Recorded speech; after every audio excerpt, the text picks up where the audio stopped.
Good afternoon, everybody. Welcome back to the Joe Loves Irish channel. Okay, so this is 10 days in the making, a whole bunch of thoughts in my head, a whole bunch of thoughts that I've put down here on the computer to try to keep every memory I can about our European excursion alive, fresh, and hopefully bring some good passion about this trip across the airwaves to you guys. So this was May 26th through June 12th. The cities were London, which was my daughter's choice, Amsterdam, which was my choice, and Paris, which was our joint choice. The theme being this was my 50th birthday and this was Mellie's 30th birthday. So thank goodness we came together on picking Paris, because that city has invaded my soul, my thought process, my passion on a level I've never experienced, whether it be Singapore, Hong Kong, New York, San Francisco. Paris is so far and above any of those cities, but we'll get into that. But just talking about it has my heart racing, and I cannot wait to get back there. But that's not to discount the other cities, and we'll go through that. So I will say up front, while Cozy Earth, Viator, and Marriott brands are not sponsoring this video, they should, because I'll be talking about them a lot, and I'll be hashtagging on them when I put this into YouTube. So let's get this rolling, companies that I just mentioned. All right, so we took Virgin Atlantic out of Tampa right into London Heathrow. 8 hour and 45 minutes flight. It was our very first time using Virgin, and I wish they were in more cities that I travel to, because I'd be using them like crazy. It's no surprise that they partner with Delta, because Delta is the premier U.S. airline, and Virgin's a step above them, and that's saying a lot, because Delta has a new fleet, good service, all that good stuff. Anyway, so what I normally do when I travel, because I'm a travel snob, a hotel snob, all that, I hate sitting in an economy. It just doesn't work for me anymore. What I do when I fly, in the United States is I'll book, and then a week or two prior, I'll check and I'll upgrade, to first class, and it's never an issue. Well, like I said, it was my first time flying Virgin. So when I booked us in economy, a day or two later, I upgraded us to economy delight, which was great.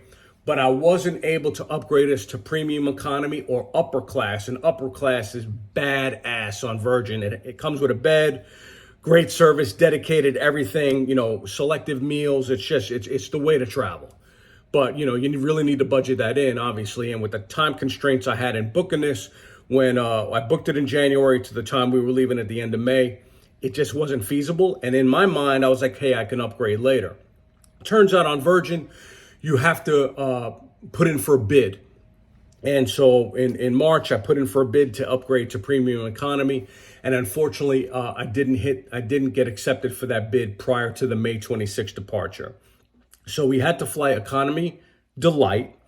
It is very good, spacious seats, a decent meal, and just, really spaced out well, 3 bathrooms within, the vicinity of our seats. So if you can't get premium or upper class on Virgin Atlantic, economy delight is great. And to be honest with you, economy classic is still pretty darn good than anything we've got going on in the continental United States. So that's how we got there. So with the time change, we get there around noon.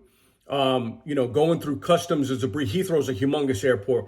Going through customs was a breeze, especially with our newer passports that have the little chip on them. You get to go to the machine and you breeze right through. If you have to talk to a border agent, they'll ask you, when you're coming back, what are you doing in London, blah, blah, blah. As American citizens, I think we have 90 days where we don't need a travel visa, where we can go to certain parts of Europe with no problem at all. So now, remember, we're traveling with my daughter. It's just not Iris and I. So I'm a massive hotel snob. Like the lowest I'll normally get is like Marriott Select, where we'll be in a Renaissance or a Westin.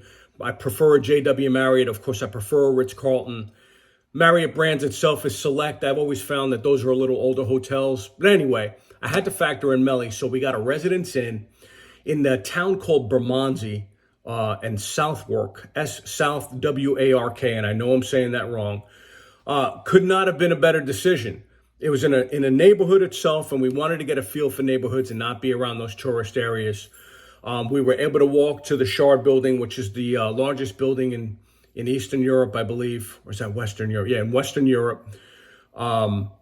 It was phenomenal. It had a separate bathroom for Melly. It had a living room. It had everything we needed. Plus, it was in a neighborhood where we had a supermarket and all that stuff. We were able to walk to the Thames River to see the HMS Belfast, which is a World War II frigate that helped fight the Nazis. And the Nazis will be a theme in this video. We saw the Tower Bridge, took some great photos there. Then we walked back to a place called the Woolpack, which is a true British pub, where we had just an awesome meal, had some beer. You know, the locals were going Saturday night. It was so loud, just like you can imagine a British pub would be. Loud, boisterous, just phenomenal. But we were definitely jet lagged. By the time we got some pictures in, we walked back to the hotel. And by 7:30 p.m. local time, you know, time in England, I was done. I was wrecked.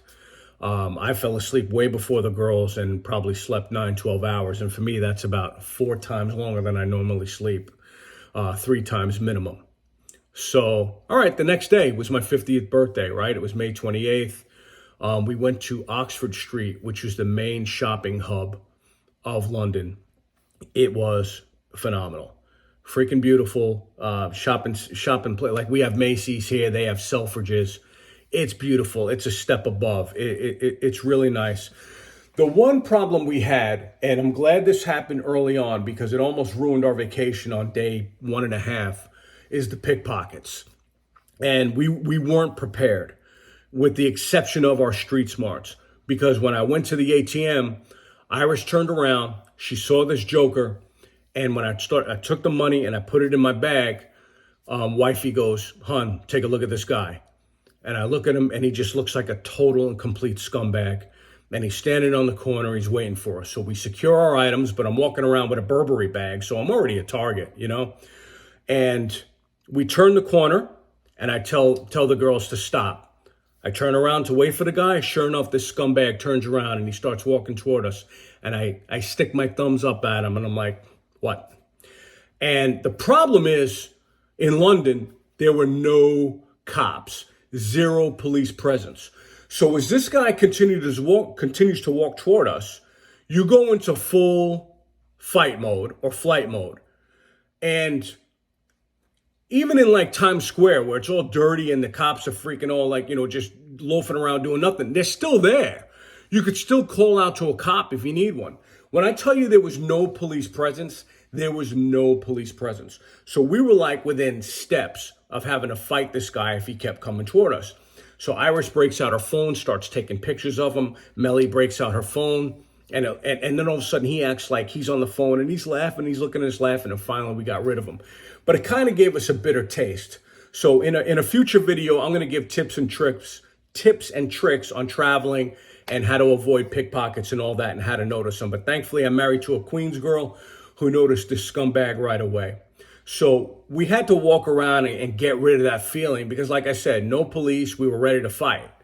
And it's a crappy feeling, man, you know? So, but we walked around. It's a beautiful area. We went by Fortnum and Mason, which is where, you know, the Queen and the royal family goes for their afternoon tea, which is a major event. The streets were a little more packed than normal because there was some big bike race, and I should know what it was, and I forgive me for not having that at the ready, but the streets were just locked down because of this, and to even go 3 miles in an Uber took a while, and we weren't comfortable taking the metro yet or the underground as they call it, because of what had happened. So we went for a nice dinner at STK London, great, 4 or 5 star steakhouse. The first thing you'll notice is just the food is different. It's prepared differently. There's no preservatives. You don't get it. Like my daughter has a lot of dairy allergies and all that. She had none of that in London. Like there are so many ingredients that we cook with here in the States that are outlawed overseas. And you noticed it. So the girls gave me, in spite of, that situation, the girls gave me a great birthday. They took me to the Burberry outlet. I got a nice Burberry bag that would have cost $1,000 here, and it was a lot less in London because Burberry's not an import in London. It's local. So that was really, really awesome.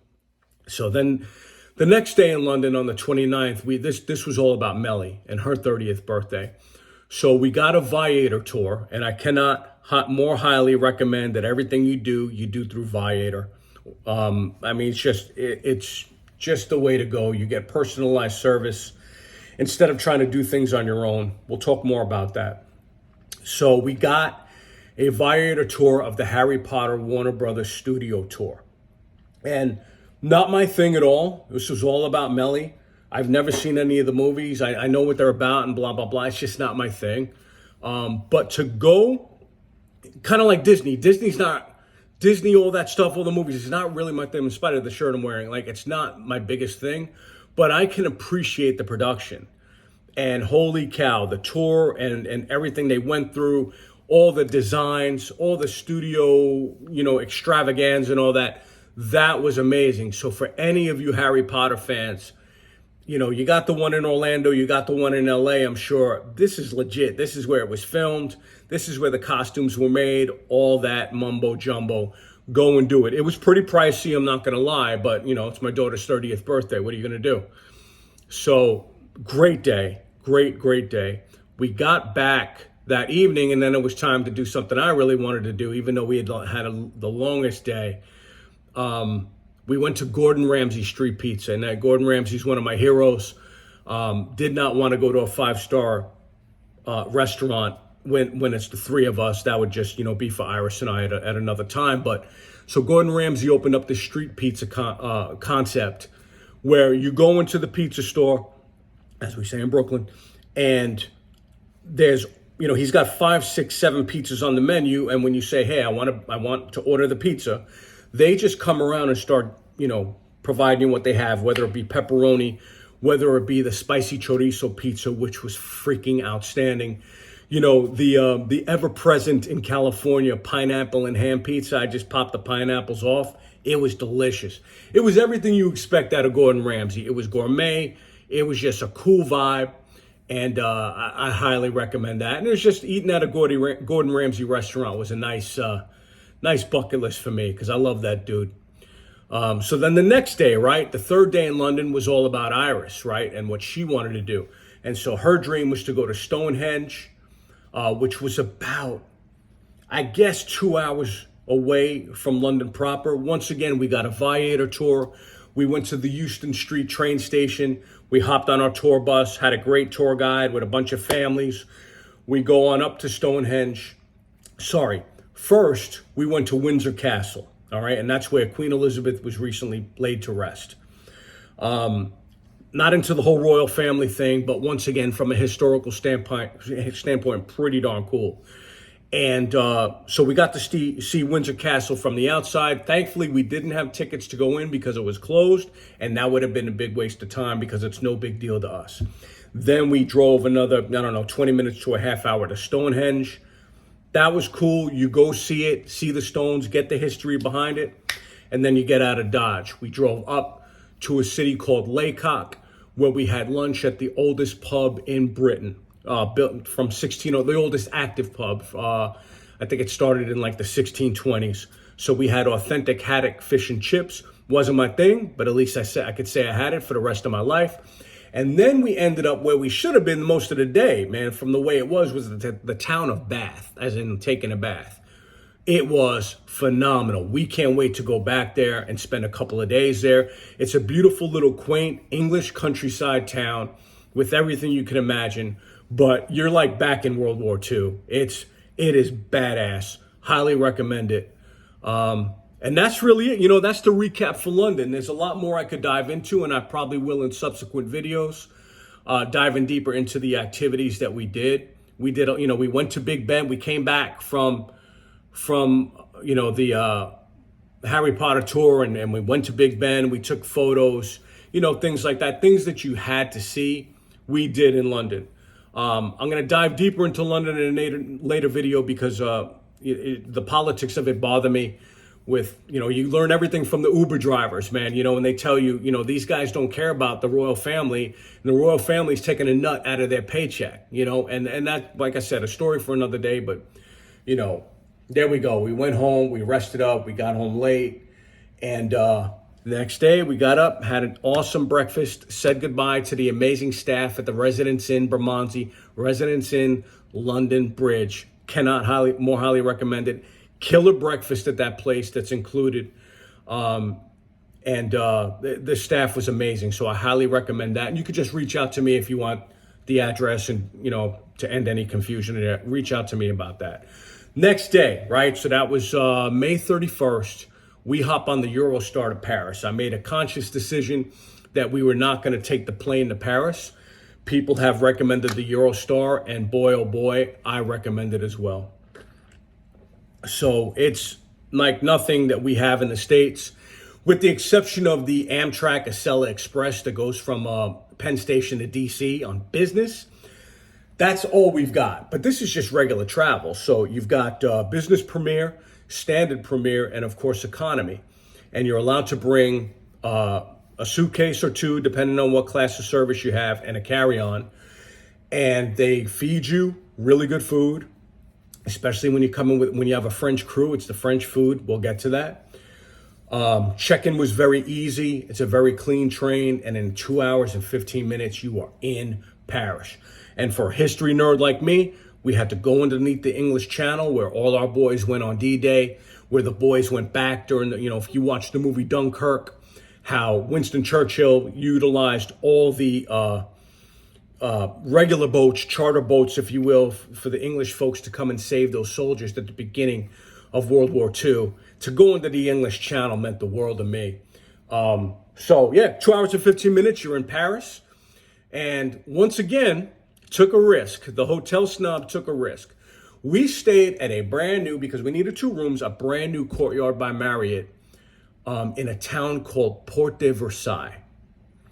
And it's about 6 to 10 miles off the beaten path of all the tourism in the heart of Paris, Eiffel Tower and all that. We hit a home run, because they always say, if you're going to get in a hotel and you're in a brand new city, especially something like Paris, don't just eat in a local restaurant there. And what they mean by that is the tourist traps. We were in a neighborhood, okay? And so the restaurants that we had in that neighborhood were like, they might as well have had signs that said, hey, try this restaurant, but ours is better, and ours is better, and ours is better.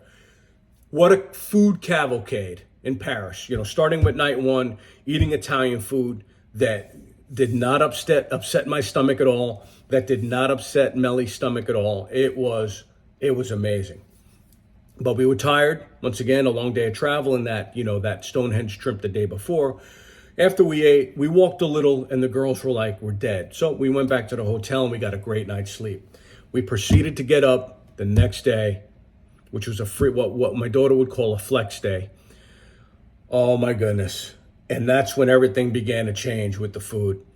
We had breakfast at the Courtyard by Marriott, which had a hotel restaurant in there. And we went next level. The croissants, now I know. Everyone talks about French food. Now I know. Now I get it. I don't know how, but it's just different. It's the most magnificent food you can eat, from their eggs to their pastries to the pain au chocolat to the brioche bread. We were just dumbfounded by how good this food is. I'm not doing it justice. I know I'm babbling, but that's what this food did to us. And it just got us off on the right foot. You're nice and full. You don't need to think about snacking or any of that stuff, But for Melly, there was a local supermarket where she could go and pack some things up for when we were going out sightseeing.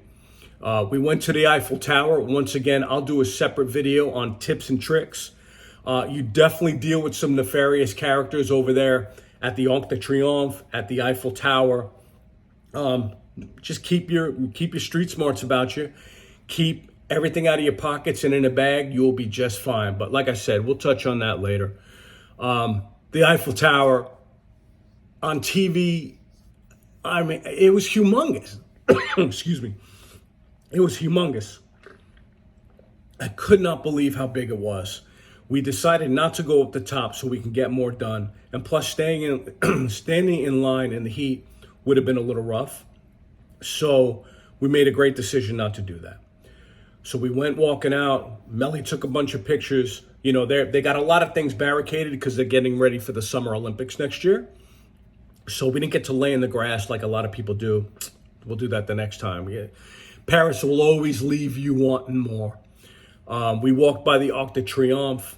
My daughter, then, we went to St. Joseph's Catholic Church, not far from the Arc, so she could go in there and pay homage to her stepmother who recently just passed. And her father and her stepmother celebrated their 5th-year wedding anniversary at that church a few years back. So that was great that she could go deal with some of that, let some emotions out. And we just, I got to sit down and wait outside, just watching everybody in Paris. It's, if you just did that, if you just sat down on a bench in Paris and watched people, you'll be entertained for days. So then we went, a dream come true for me. We walked about a quarter mile up and we went onto the Champs-Élysées. And I know I'm butchering that, but I'm doing my best. That's the major street, leading into the tourist areas. But more importantly for me, someone who knows and has been studying World War II history for almost 30 years, that's where the German soldiers have marched twice in the city of Paris, in World War I and then during the occupation in 1940, September, October, November-ish. 1940, when France surrendered to the Germans. And in my mind, guys, I could hear the boots of the Nazi soldiers because I've seen those videos so many times, and the Parisian men and women crying and the kids spitting on the German soldiers. I've seen it and I can hear it. And it was surreal. It was, I'm at a loss for words, as you can tell. So we had a long day. We walked on Champs-Élysées, saw the most pimped out McDonald's ever. Almost wanted to go in, but I was like, no, we're not giving up this dope food to go to an American treasure. So we got tired and we hopped in an Uber back to the hotel. And we rested up for dinner and we went down the block from the hotel to a little restaurant called Le Versailles. And I want to stop and really pause and talk about this restaurant. You're greeted by this 22, 23-year-old gal.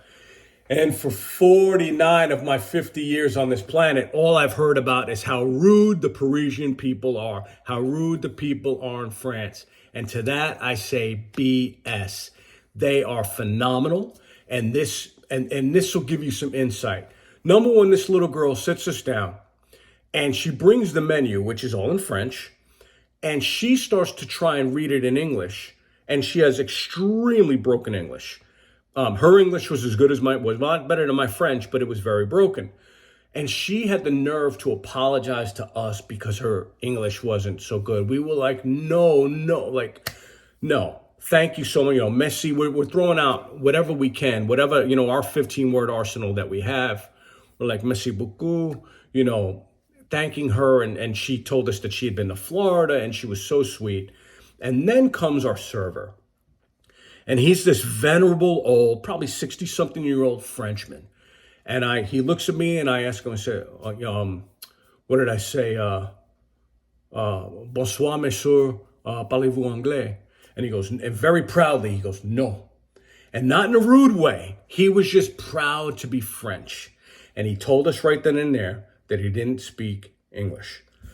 But as you will find out when you go to Paris, if you try and meet them in the middle, or France, not Paris, France, if you try and meet them in the middle, they will run through that middle.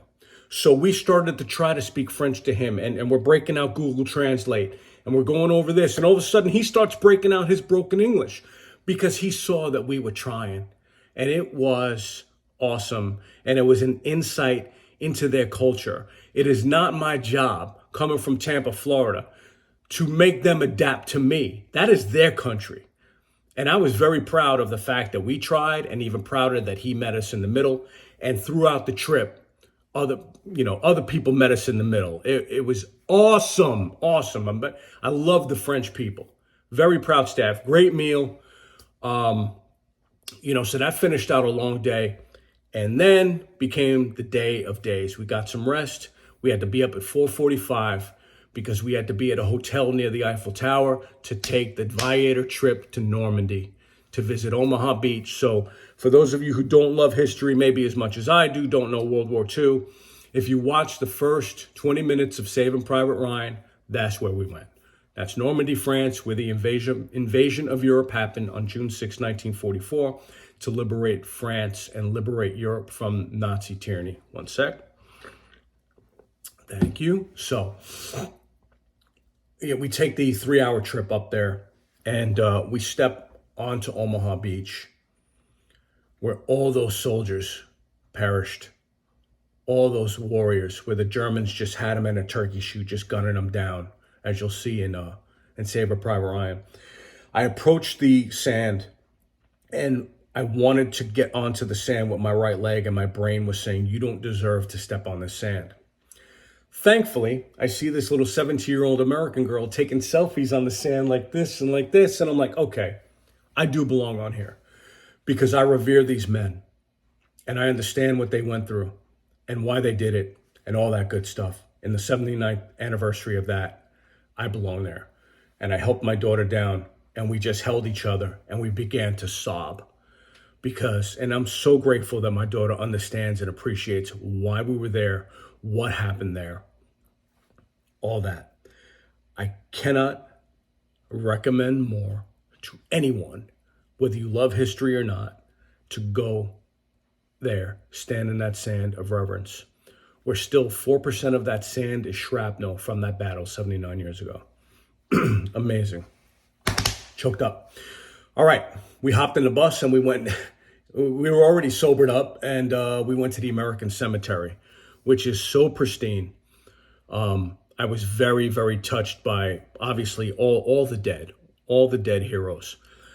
But I was very touched by the stones that have no name on them, and they say, a soldier known only to God, because they have no idea who that was that had died in that battle. And then the Star of David's, the tombstones, you have they're all, crosses, and then they have Jewish stars of David. And what made me so proud about the Stars of David, about the Jews, is that these were men. They were not, for the most part, not draftees. They were volunteers that said, I'm going to go, I know what's happening to Jewish people, and I'm going to fight Hitler. They wanted to go and fight Hitler and fight these disgusting Nazis. And I was very proud to see that. I grew up with a lot of Jewish people, obviously married into a Jewish family, but that's neither here nor there. The knowledge of the fact that most of them were volunteers, it's just, you gotta go. You gotta go to that. You gotta go to Normandy. We finished out with the city of Oranches, which is still looks like it's 1946 for the most part. Maybe 15 to 20% of it has been upgraded to today's looks. Amazing. You go back 79 years in history. Couldn't believe it. And then we ended with Juno Beach, is where the Canadian and Australian soldiers landed. Very disappointed to see how the Canadian government does not put more upkeep into those heroes. But that's a story for another video. We get off our tour bus 3 hours later, back in Paris, and we need to eat. And it's like 9 o'clock at night. And that is when the Parisians are just getting started. And it's just one cafe after another, after another, after another of people all in the street. And all I heard was, don't go to tourist traps, but we were freaking starving. We go to this place called, I'm going to butcher this, Cafe Boulanger, Beaulajais. Best steak I've ever had in my life from a tourist trap. We were spellbound by this food. And it's just, everything you put in your mouth in Paris just gets better and better. It's like the bar just goes higher and higher and higher.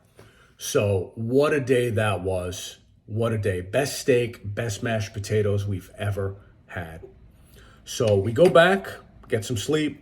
We're up the next day, another Viator tour to the Louvre Museum, which is, obviously a dream come true. That's where the Venus de Milo is, the Mona Lisa, and one of the Egyptian statues, commonly known as the Sphinx.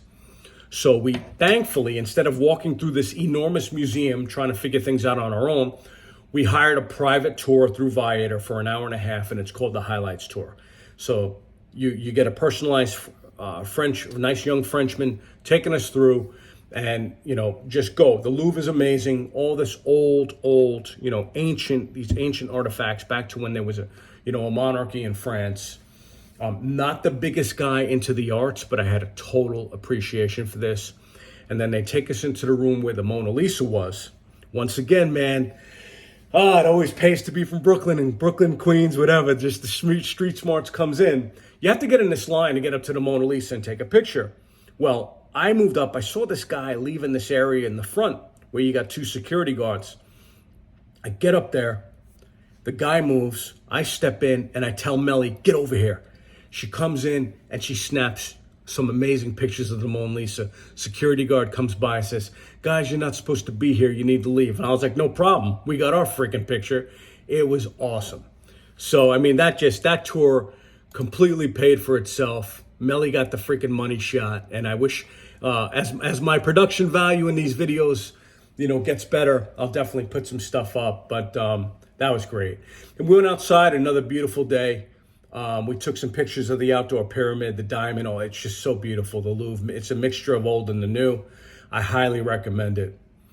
And then we went back. We got some rest. And then Melly booked us on a Viator big bus evening tour of Paris. So, because it was going to be our last night in Paris. And we hadn't seen, Paris, that's the City of Lights, right? Being that we weren't staying in the tourist areas, that's the downfall, is you don't get to see the lights as much as you'd like to. But we made sure we did that hop on, hop off tour. We got on a bus at 8:30. It takes you around for about 90 minutes to 2 hours. The sun goes down at around 9:45. Yeah, sunset's like 10 o'clock in Paris. But when the lights went down and we saw the Eiffel Tower and lights and all the neighborhood, and that sealed it for me. I was like, I'm not in New York anymore. I'm not in San Francisco anymore. Heck, I'm not even in Tokyo, Hong Kong, or Singapore anymore. It was just different. It was a romantic vibe that I've never felt before. You mix that in with the culinary aspect of the city. And yes, to me, phenomenal people. I don't care. I'll argue that till the death now to anyone that says that French people are rude. I didn't see it. Maybe because we met them in the middle. I don't know. So, to wake up the next morning, have another last to that amazing breakfast, and then say, oh my goodness, I can't believe we're leaving this place, man. We, hopped in an Uber over to over to Charles de Gaulle Airport, getting ready to hop a plane to Amsterdam. And there was a sadness to us. There really was. There was an excitement to be like, hey, we're going to another, historical town in Amsterdam. But man, save Paris for last, friends. Save Paris for last. So anyway, we hop on the plane. We head over to Schiphol Airport through Air France into Amsterdam. And we stayed near the airport. And this time we stayed at an elevated, a Renaissance, which is Marriott Select, not Marriott Premium, but really, really nice, brand new. We stayed by the airport because, once again, I had to factor in 2 rooms. And I think we got rooms that I would easily pay $400 a night for, and we got them for like $230. So, because they were near the airport. The difference is I'll tell anyone to never stay at an airport hotel, but I will say, except for Amsterdam, because the shuttles take you right back to Schiphol Airport, and then the metro train takes you right into Amsterdam Central, right from there. 10-minute ride, you're in. So think about that. But once again, I'll do a tips and tricks video on European travel and get that in there. So yeah, we had this really cool, adorable family of sheep right outside our window. They became our pets. We get to see them every night, every morning. It was so cute. These 2 little rabbits running around. You were in the country. You were in the European countryside. It was really, really cool. First night, the Central had issues, mechanical issues. So we took an Uber into Amsterdam Central, and we took a wrong turn up the street, Harlem Street, which Harlem in New York is named because of the Dutch settlements. And we entered a neighborhood. Well, I'm glad I was there. I wouldn't want the girls there by themselves. It was a very old Brooklyn type neighborhood, if you smell what I'm saying. Everyone was high. Like everyone in Amsterdam is just high. It's New York and San Fran on steroids, man. Everyone was high. We wandered into this empty Argentinian restaurant that was actually run by two Iraqi men, believe it or not. And the steak was great. And they were wonderful. And I'm glad we got to it. We were starving. We took a wrong turn. We needed to eat, and we ended up finding a gem. And that's just how things happen sometimes, you know? So then we, found our way out, had to break out Google Maps. We walked about 30 minutes, and we walked through all the canal homes. It was so cool. These are things I've studied, pictures I've seen, books I've read, and then, we made a turn into somewhere, and I got my first homemade crepe with Nutella, and boy, was that worth it. It was so good. So good. My first real crepe. I loved it. We saw landmarks like the Royal Palace, the clock tower, the oldest church that they had. The next day was what my daughter would call a flex day. And we went shopping into what's called the Caverstraat district. It's definitely geared towards tourists, and it was really hot, so we found a nice place, nice Italian restaurant called Bella Ragazzi that we had a great meal at. The problem, Amsterdam food is great. London food is great. But after you've eaten Parisian food, dang, everything is like not what it was, So we went to, like I said, Italian restaurant, got a salami pizza. It was delicious. It gave me no stomach issues at all. Like I'd be all jacked up here in the States. It was great. And then we went, you got to do what they do best, right? Whatever city you're in, do what they do best. And they do, in Amsterdam, they do fries, they do stroop waffles and crepes and pancakes better than anybody. So I got our first authentic stroop waffles at 2 different bakeries. They were delicious, man, delicious. So a little bit of more like window shopping because, that day in London with the pickpocket guy kind of got us like a little leery about shopping. So we were just like, hey, window shopping's fine. And we went back, we were tired. We did a lot of walking. We went back, had a nice dinner at the hotel, got some rest because we had to be up for the next day. We got a Viator tour of the Anne Frank house. I had been looking forward to this, and I know my wife and daughter had been as well. We got the tour 7 to 8 weeks in advance, so we actually got tickets to go inside the house museum. You will never be able to get those tickets on that day. They don't sell them outside or in the store. You have to buy them online, and the wait list is 7 to 8 weeks. Thankfully, we did that. So we got access. But before that, we had a 4-hour private tour, just the 3 of us through Viator, of the old Jewish neighborhood. We got all the history, man, so there's 2 remaining synagogues in Amsterdam. One is Ashkenazi and one is Sephardic. And it turns out before World War II, there was like major class warfare. These 2 sects of Judaism didn't get along. Well, nothing bringing you together like these disgusting Nazis coming in and trying to exterminate them all. And unfortunately, before the occupation of Amsterdam by the Nazis, there was 150,000 Jewish population, and there are maybe hundreds now, if that. But they thankfully the Historical Society kept those synagogues up, and they are beautiful. And that's where we started our tour. And so our tour guide he was a lifelong Amsterdamian, and he gave us all the history about the Jews. He showed us these things called, I think they're called stepping stones, where you're able to put the names in the stone of the people that used to live in that house in the 1930s before the Nazi occupation, before they were sent off to concentration camps. It was a very sobering tour, and it was like the guy knew that was his hometown. He broke everything down to us. It's like if I was giving you a tour of Tampa, like I'd be able to break everything down. Giving you a tour of Brooklyn, I'd be able to break everything down, and he did, and it was amazing. He was worth every penny. He took us part of the tour was taking us to a nice cafe, and then taking us down to the underground, teaching us how to use the tram and the subway system to get to the Anne Frank house. He put us online for our 1:15 slot. He said goodbye, took his tip, got a hug, and he was gone. And then we entered the Anne Frank house. I will say that before we did that, he took us to a Holocaust memorial where we saw Otto Frank's name, Anne Frank, Margot, Edith, the Van Pels family. It was, dang, it was amazing, man. So let me see here. We go back, we get into the Anne Frank house at 1:15 p.m. and we walked where they walked. We went in the room where they stayed for 2 years before they were ratted out by a Jewish lawyer who got them after, just before we were about to get there. The Allies were about to get there and liberate Amsterdam. They got arrested. They were on the last freaking train to Auschwitz that left Amsterdam. The last train, man.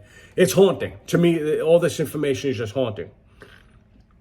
So we were in their room. The sink is authentic. Some of the parts of the kitchen, the items that Anne Frank and Peter Van Pels pasted on the walls are still there. Man, it'll mess your head up. It really will. You gotta go. And you gotta develop that appreciation. And I immediately went out. Within the last week, I read Anne Frank's book cover to cover. And I'm changed, man. I'm forever changed, not only by this trip, but I'm forever changed by visiting that Anne Frank house. Right above here on my desk, I have the name Anne Frank printed from my label maker. So whenever I start getting whiny from my plush little sales job and complaining about life, man, I'm going to remember that she would love to be where I am right now. She would have loved these opportunities, her and her family. It's completely humbling and surreal, you know. So you get out of that place, right? And you're like, you got to shake it up, like, you know, boom. So we were hungry, right? So we went and we had lunch at a pancake restaurant. I want you guys to remember this if you ever go there to the Anne Frank house. Right across the street is a pancake restaurant run by Eastern Indian men. And they were so welcoming and wonderful. I had my first authentic Amsterdamian pancake. It wasn't my thing, but for the rest of my life, I could say I had it. And that's why at restaurants, they'll say we have American pancakes because ours are smaller and thicker. Theirs are more, they fit on a whole plate and it's a lot thinner. And you can do more with them. You can have, you know, ham and cheese, make it savory. You can have meat, or you can do traditionally what we do. They'll put powdered sugar and syrup. It wasn't my thing. So glad I tried it. So glad I went. Yeah, after that was a long day. We went back to the hotel. We got some rest, hung out with our sheep that were outside our window. Wifey and I took a walk. And then we had, again, what Melly would call a flex day. And that was we went back downtown, Amsterdam Central. We took the train and we did a canal boat cruise. And then we went back to the Kavelstraat for a nice meal, one last stroopwafel, you know, in the touristy area. But once again, I mean, after the Anne Frank house, it's like we were kind of ready to go. And I was like, dang, I wish I had more time in Paris. You know, I wish I could have went back to Paris. So the next day, we finished all that. Next day, we checked out of the hotel in Amsterdam. And we hopped in the Eurostar, 5.5-hour ride from Amsterdam to London. Beautiful scenery in the countryside. We had a little stop. Technically, we have been to Brussels, Belgium. We stopped there for about 20 minutes to pick up passengers. There was enough to take photos, if you will, but we didn't hop off the train. But yes, on a pushpin map, we have indeed been to Brussels. Yeah, we're back in London. We hop in an Uber at Euston Road to our brand new Courtyard by Marriott at the Heathrow Airport, which is family owned by this absolutely wonderful Eastern Indian family. And they are behind the counters. They are running the restaurant. They're everywhere. The Courtyard by Marriotts in Europe are all new, seemingly. And for Marriott Select or the non-premium, man, I usually, like I said, I'm a hotel snob. I'm a travel snob. These were amazing hotels. And, thanks to the elite status that we have in Marriott, we were able to get a nice suite upgrade for the hotel for that night. So we only needed one room. Had a great meal. I told whatever the general manager was, whoever in the restaurant, the rooftop bar, I was like, the food here is cooked with such love. Please let the chef know that. It's a Courtyard by Marriott at Heathrow Airport. If you needed a freaking hotel by the Heathrow Airport, make that the one and eat there at that rooftop bar. Amazing. One of the best pizzas I ever had. It was like Eastern Indian flair. They put chili flakes on it. It was awesome. So you swallow it down with a nice Guinness. Amazing. So it's the night before we're leaving. It's now it's June 9th. And we got notified that our Virgin Atlantic bid for upgrade was accepted. So we were able to fly back in premium class, which is worth every darn penny. It's not as big as like American first class, but it's an 8-inch pitch back with a footrest that comes up. Beautiful screen and everything, better food, which was still, after you eat in Paris, the food starts to suck after a while. So that was nice to get back, flying in a better class on the plane. And just like that, we were back in Tampa, planning for our next vacations.